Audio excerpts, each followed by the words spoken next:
नमस्कार, आप सभी का चैनल पर स्वागत है। राज्यसभा सांसद राघव चड्ढा पर आम आदमी पार्टी द्वारा एक्शन लिया गया। उन्हें पार्टी के उपनेता पद से राज्यसभा में हटा दिया गया है और साथ ही ये भी खबर है कि पार्टी कोटे से उन्हें बोलने के लिए सचिवालय से समय ना देने का कहा गया है। अब ये जो एक्शन लिया गया है, अब इसमें कारण तो अभी तक कुछ सामने ऐसे आए नहीं हैं कि पार्टी ने किस वजह से एक्शन लिए हैं, और कुछ ना कुछ कारण इसके पीछे हैं।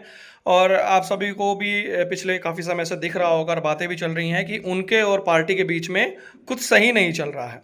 लेकिन इस फैसले से कहीं ना कहीं बहुत सारे लोग हैरान हैं। आमजन इसलिए भी हैरान है कि राघव चड्ढा पिछले कुछ दिनों से ऐसे मुद्दे उठा रहे थे आम लोगों के लिए, चाहे वो एयरपोर्ट पर सस्ती चीज़ें मिलना हो, चाहे वो डेटा जो पैक होता है उसको लेकर आवाज़ उठाना हो, चाहे रिचार्ज पैक में दिनों को लेकर आवाज़ उठाना हो, या डिलीवरी बॉयज़ के टाइम को लेकर आवाज़ उठाना हो, उनके वर्क प्रेशर को, वर्कलोड को लेकर आवाज़ उठाना हो।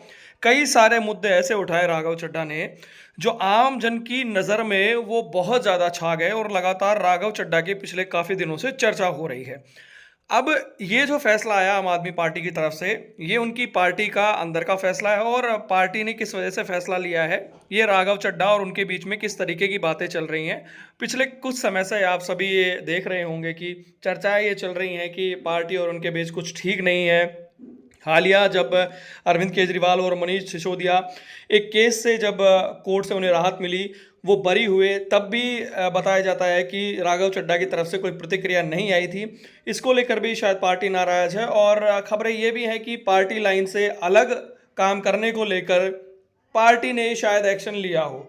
अभी तक वजह सामने नहीं आई है, लेकिन जैसे ही जो अपडेट, ऑफिशियल अपडेट आता है बताएंगे। लेकिन पार्टी द्वारा जब ये फैसला लिया गया, इसको लेकर सोशल मीडिया पर, न्यूज़ मीडिया में चर्चा है और बहुत सारे लोग सोशल मीडिया पर पोस्ट कर रहे हैं, बातें कर रहे हैं कि राघव चड्ढा लगातार हम जैसे लोगों की आवाज़ उठाते थे, आम जन की आवाज़ उठाते थे। तो ये सारी चीज़ें वो लोग कह रहे हैं और अलग अलग प्रतिक्रियाएं दे रहे हैं।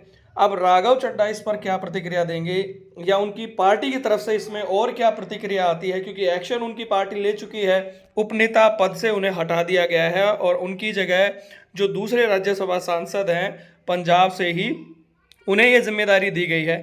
तो इतना बड़ा जो एक्शन हुआ है, और पिछले कुछ समय से यही खबरें आ रही थी कि पार्टी और राघव चड्ढा के बीच कुछ सही नहीं चल रहा है, और उसका परिणाम ये हुआ कि राज्यसभा में उपनेता का जो पद है, डिप्टी लीडर का जो पद है, वो अब गंवाना पड़ा है राघव चड्ढा को।